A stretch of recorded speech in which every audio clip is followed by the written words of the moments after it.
case you guys didn't know this already, Persona 5 was my most hyped game of 2017. I had just gotten into the series after months of interest, playing and falling in love with Persona 4, Persona 3 FES, and eventually Persona 4 Golden and the many spin-offs. The life simulator dungeon crawler hybrid was brilliant in my eyes. A sequel was on the horizon, and with Persona 4 Golden taking the spot of my third favorite game of all time, I was excited to see if this game could possibly come close to that level of quality.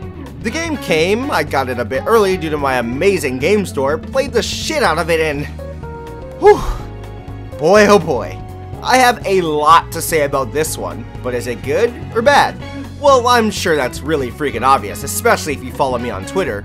Yes, that plug was completely shameless. But anyways, let's go ahead and dive in because there's a lot to say on this incredibly long JRPG. What did I ultimately think of this game? How have my opinions changed since my first impressions video of the game compared to now since I've beaten it? And finally, where does it rank among the other Persona games I've played? Let's find out. This is my review of Persona 5.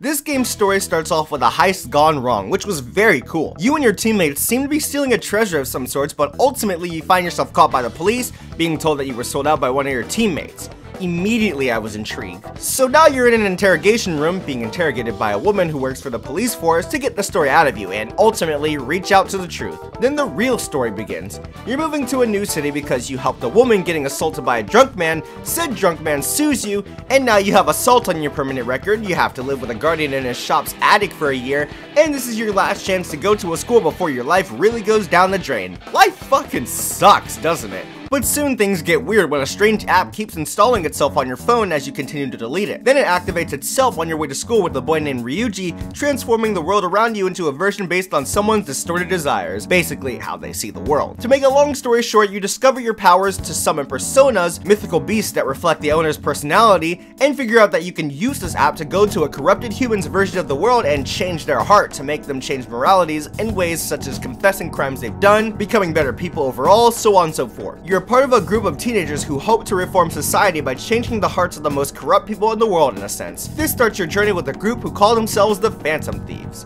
Or the Phantoms. Or whatever you decide to name them, of course. There's a lot more going on in this story, such as the before mentioned traitor, whether or not what your group is doing is ultimately just, the theme of rebellion in general, and your character's fate, as throughout the journey, you'll be transported to the trippy Velvet Room where the Velvet Twins and a man named Igor continuously help you throughout your journey by giving you new powers and whatnot, while commenting on your progress. However, they also heavily hint towards a grim future, possibly death for your character, and ultimately your choices decide where your story goes since your character is a self-insert and completely silent minus grunts and your dialogue choices. So yeah, lots of information to take in at once, huh?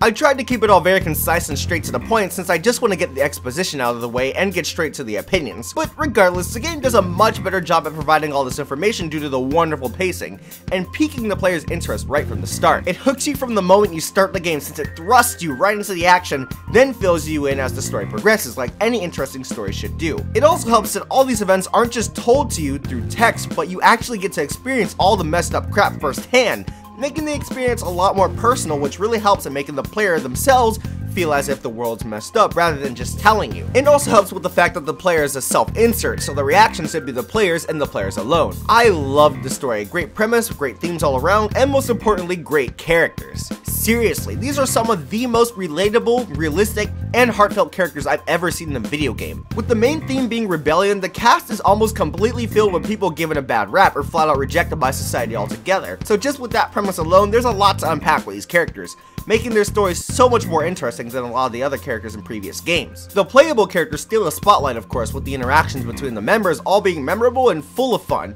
but there's also a lot of character development. It stands out even more here because the characters don't just grow in the social links, but throughout the entirety of the main story as well, which is nice since at the end of the day, social links are completely optional. I mean, I would never be able to understand why you want to skip those, but one step at a time. We'll get there when we get there. The main cast is an absolute joy through and through with the depth they need to be the well-written characters they are. Just please don't make me decide whether I prefer this cast or Persona 4's cast. I just can't, okay? All the side characters are great as well. There are a lot of other characters in this game and they all were shockingly great. Now in terms of that, this game's got the other characters beat, no doubt. They each have tons of background, they interact with the main cast at times and are likable for different reasons. It's all great stuff, and those villains just all despicable for their own reasons, yet entertaining in terms of being good villains. I greatly appreciate a good villain, and this game definitely delivers. There haven't been many in games such as Persona 3 FES and Persona 4 since the villains were mainly the inner demons of the main characters, so it's nice to see this change of pace along with said inner demons to a lesser extent. The story isn't perfect though, mind you. The beginning does give off a lot of information, and though the pacing's good for the most part,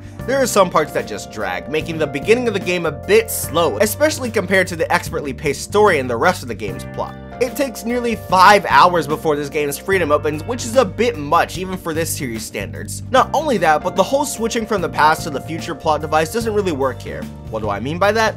Remember how the story starts ahead and then when you're getting interrogated it hops back to the past to tell the actual story? Well, from time to time it jumps back to the interrogation room just for the interrogator to pester you for more information, only for you to continue telling the story in the normal way. It's just a pace breaker, and every time you start a new social link, it hops back to the interrogation room just for the woman to say "tell me more" in some fashion, and just jumps right back. Unnecessary and ruins the flow a lot of the time. I just groan whenever I can see that we're heading back to that damn interrogation room. At least it's used in a bit of a more interesting way near the point in the story when you're closer to the date that failed heist happens, but other than that, it's rather pointless. Then I'm in the boat that this story runs a bit too long for the wrong reasons. This game takes on average about 100 hours to beat. 100 hours! Now, personally, I finished it much quicker than that, but you see the point. That's a long-ass game without a doubt, but a lot of it is due to fluff. There are a lot of nights where the cast will talk through text, which is a good idea on paper, don't get me wrong, but it acts as a synopsis of the plot if you weren't paying attention, so in other words, it drags out that timer longer than it should. With all this in mind, the plot does drag on a bit too long, and it does have a bit of problems here and there, but overall, it's clear that I enjoyed the story a ton. Let's recap. The story was fantastic due to the pacing, storytelling, and themes, and the characters are all great, with a well-done silent protagonist, a great party, and equally as great side characters. The game does drag on a bit, and while the pacing overall is damn good, there are its moments of unnecessary pauses that really take you out of the experience. But trust me, there's nothing too major at all to distract from the quality that is Persona 5's plot. I enjoyed this game's story so much, and that's a good thing too because there isn't a post-game at all. It's kind of like an experience of sorts. A very risky tactic, but after thinking on it for a while, it's better off this way due to the story, and it made the overall journey a very personal one. Off to a great start, so let's see what's up with the presentation. This game is beautiful. The end. Where do I even begin with the way this game looks? Technically, it's something to marvel at, with detailed character models, scenic environment, and there isn't one piece of texture that stood out as a bad one among the rest. Every location in terms of dungeon design looked different and full of detail to make each one stand out from the other, which helped to make traveling through them a lot more enjoyable as well. There's also a ton of life everywhere you go, having people in the background conversing, moving around, and making the world come to life with the sheer amounts of detail. Backgrounds are interesting without being too overbearing, and with so many little touches like footprints having splashes of color, the colored outlines while dungeon crawling, and so much more, it blows my mind that this game still runs at a silky 60 frames per second, never dipping in frame rate once. Absolutely impressive, I must say. This helps with making animations that much smoother and interesting to watch, which definitely helped in the gameplay department a ton. Speaking of the animation, the scenes are a lot more expressive this time around due to not being limited by hardware. There are a lot more expressions and movements now, making everything feel a lot more dynamic and interesting to watch. The same can be said for this game's anime cutscenes, which are always a blast to watch. The visuals are so crisp, and there are a lot of them this time, giving us small, enjoyable, and memorable moments the whole way through. And to be honest, a lot of them got a laugh out of me, which is always nice. This is also helped by the game's phenomenal voice acting. There are a lot of talented people on this team that really help make the characters come to life, and I couldn't help but love a huge majority of the performances this time around. It also helps with some of the more dramatic points, as I need to believe in these moments, and trust me, I definitely felt like I was a part of the experience because of this. My only issue is that there seemed to be a lot more scenes than usual that weren't voiced, and that drove me crazy, especially since the voice acting was so good. In the past games, every story scene was voiced, but not here for some reason. Let's leave the optional stuff voiceless to start with and voice the entire main story before we get to those. Just a pet peeve of mine. It's not really a huge issue here, but it did bother me personally. The voice acting's still heavenly without a doubt. With tons of colors and a unique art style, the art direction of this game is fantastic too. They really captured the urban feel of Shibuya, which is nice since it isn't often a JRPG takes place in a real world city rather than some fantasy world. The world's design is believable and realistic, which kept me engaged. Also, those character designs are so good. In the real world, everyone's sense of fashion is on point, making them each interesting for their own special reasons. And their Phantom Thief designs are just magnificent, having even more unique qualities about them that I love oh so much. The shadow designs and personas are also badass as ever, with every single one standing out for multiple reasons. The playable ones are just incredible, and then you've got enemies like knights, mythological creatures, and a giant penis. Yep, nothing crazy here, not at all. Now I've gotta talk about this game's style. Everything looks slick, from the menus to the battle UI, so on and so forth. Everything's instantaneous and ready to go. Gotta respond to a situation? The response comes up so slick and cool, making even the smallest questions look important. Then in battles, whenever you pick an action, your character always prepares themselves for it. Like you choose to use your persona, so they whip out the persona in preparation for the attack. Or choosing to use a gun, they pull out the gun ready to fire. It's little details like those that just make everything look that much better. There's a lot that I haven't touched on, but in reality, there's just too damn much that we'd be here all day, and it'd be better to experience a lot of that for yourself. Finally, let's go over the game's sound. I already talked about how great the voice actors are, but damn, that soundtrack, just wow. So many great and memorable themes, with a lot of them leaning on a sort of jazzy style, and I freaking love that. The instruments are all so unique from what games normally provide, helping a lot of the game's tracks stand out, which is amazing. Special shout out to the themes with vocals, because those are easily my favorites, and for those who've played the game, you know exactly what I'm talking about. This soundtrack mixes jazz with orchestra and rock, which are all insanely different, but it works here, making the game have one of my favorite soundtracks ever. I bought this album so fast, guys, you have no idea. The presentation's fantastic, but it isn't so hard to tell. In fact, you could probably judge for yourself how good it looks during the whole story section. I mean, come on. There's a lot to love here in terms of how the game looks and sounds, with so much effort being put into both. Lots of time was put in the game, and so far, it's been working quite well if I do say so myself. But this is a game after all, so ultimately the way the game plays will decide that. So let's get down to business and talk about that.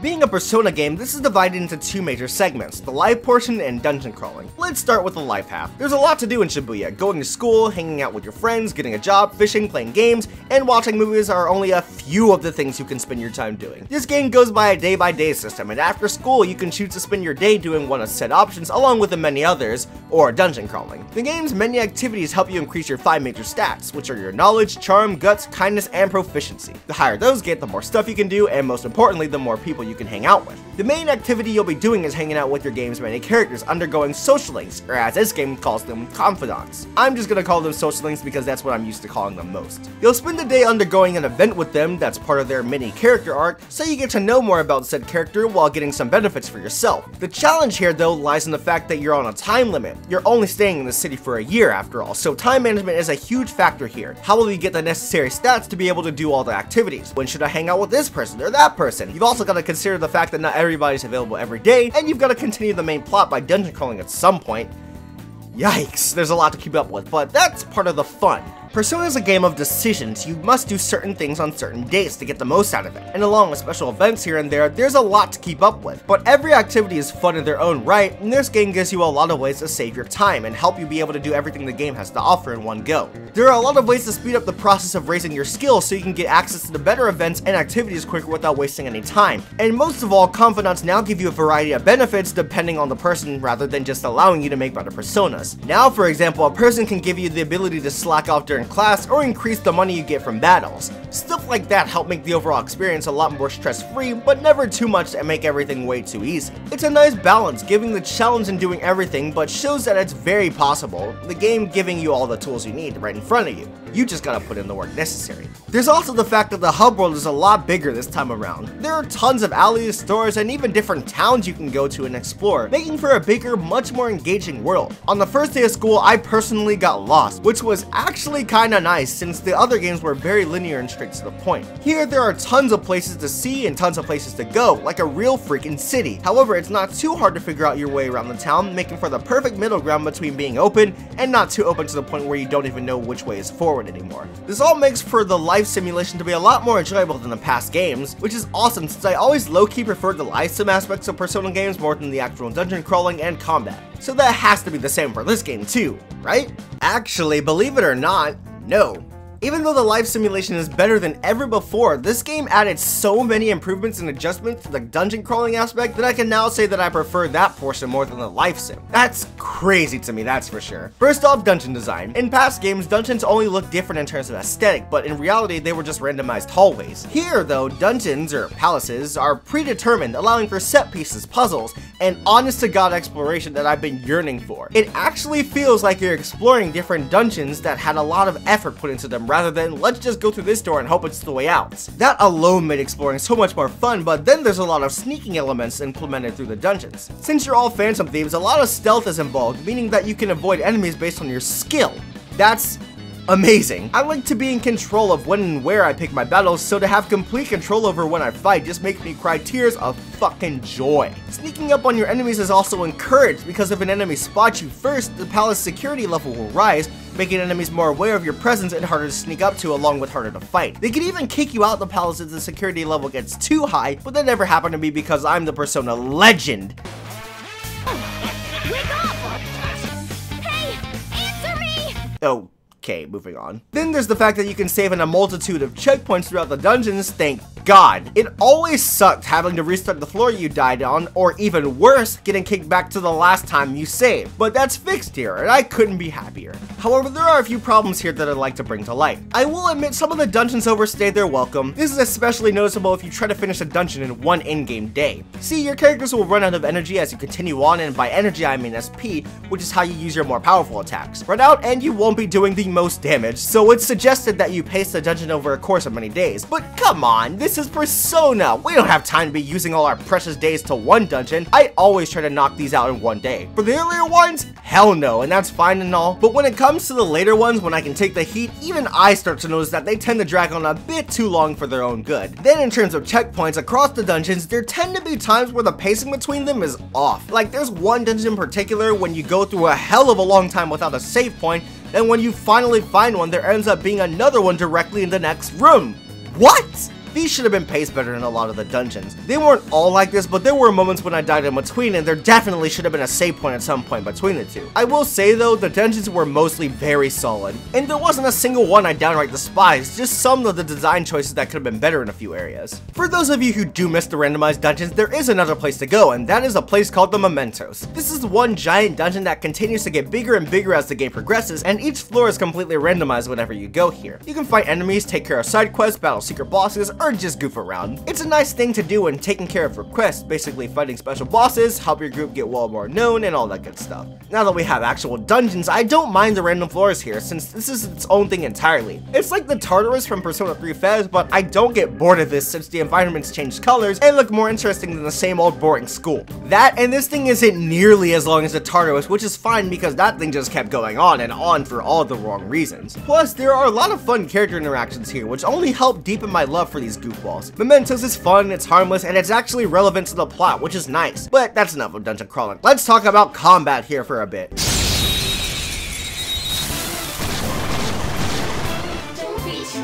our chance to strike! Go! Yes, that song is totally kick-ass. Now, the combat is like previous games. You can attack using your weapons, summon your persona for stronger attacks, use items for healing and whatnot, guard to reduce damage, give your teammates orders or just command them yourself like any sane person would, or, of course, run away. There are tons of different elements, with different ones being weak or strong against one another. Use an element that's strong against another, and your character will be able to get another turn, while the enemy can do the same exact thing. This adds a layer of strategy, making you really think about everything you do and the different actions you take. Now, what does this system change your add? Well, there's now a new form of attacking, using your gun, which is pretty much just another form of attack that also adds another piece of equipment to give your party. Then you could do a variety of options when you down them and have them cornered. When this happens, you can either finish off the enemy, go back to normal battle, make them give you money, have them give you an item, or talk to them in order to get them to like you and join your collection of personas. Finishing them off has your entire party executing an all-out attack where you all attack the enemy or enemies at once, doing massive damage, normally ending in your victory and a stylish victory screen to boot. Looks dope as hell, that's for sure. But say you want the Shadow to join your team, you have to enter a conversation with the demon.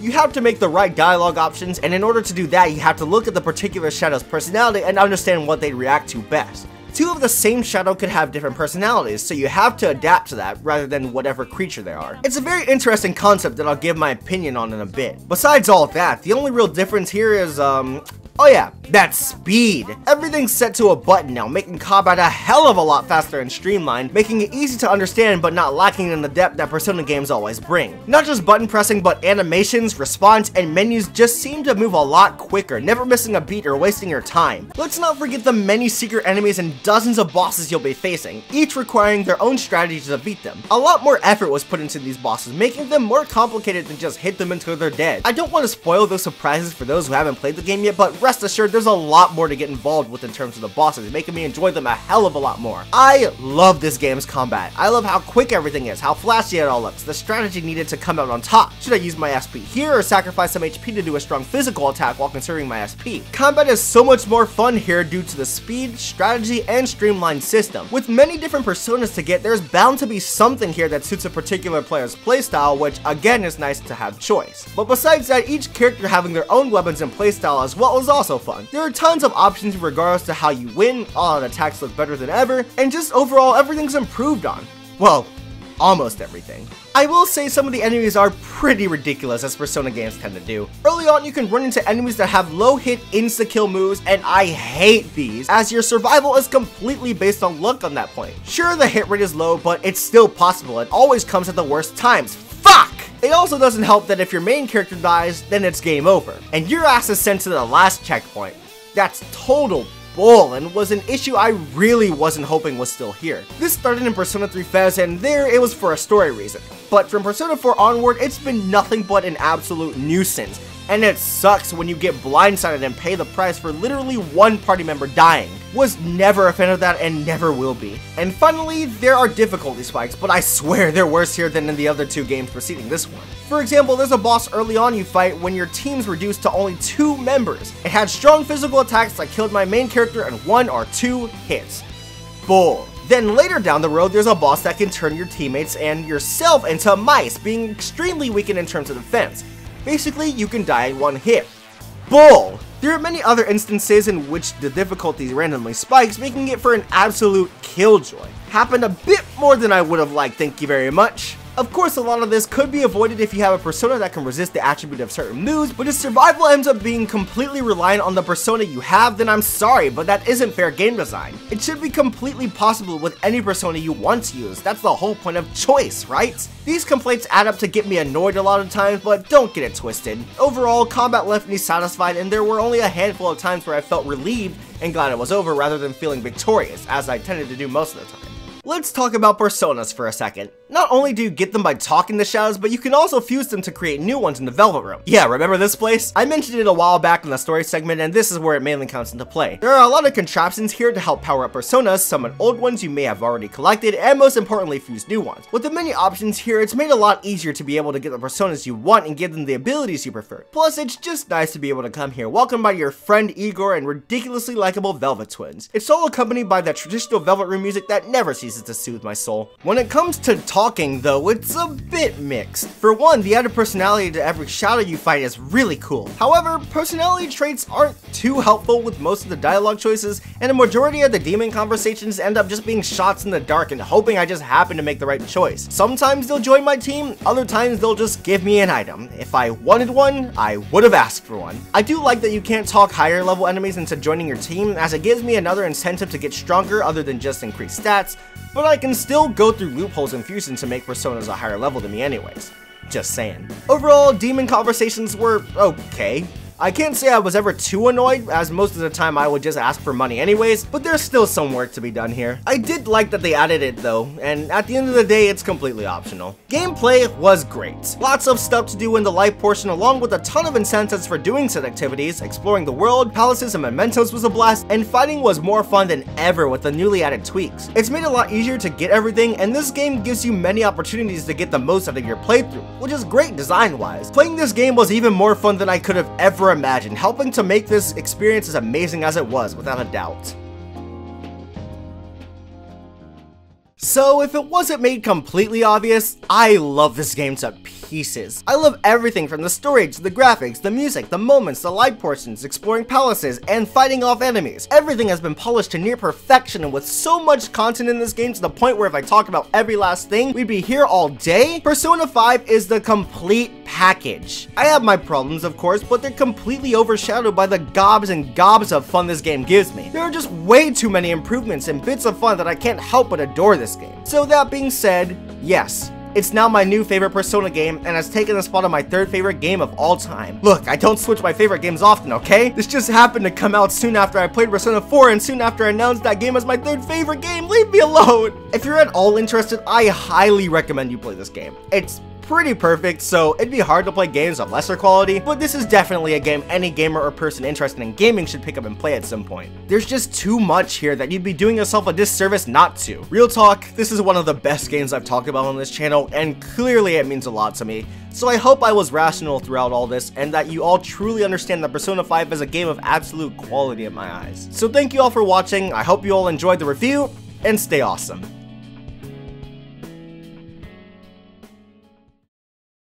Hey guys, real quick, I want to say that for those of you who played this game, a spoilers discussion video is coming up on the same day at the same time, so you probably saw it on your subscription feed before this if YouTube wasn't stupid. So if you want my extremely in-depth thoughts on this game's story and all the spoiler things, then I suggest you go watch that. It's something new and it's like a safe haven where we can talk about whatever we want in regards to the game. Just spoilers on that game though. Let's try not to say anything spoiler sensitive about other games in the series. That's all, so now back to your regularly scheduled outro. Wake up, get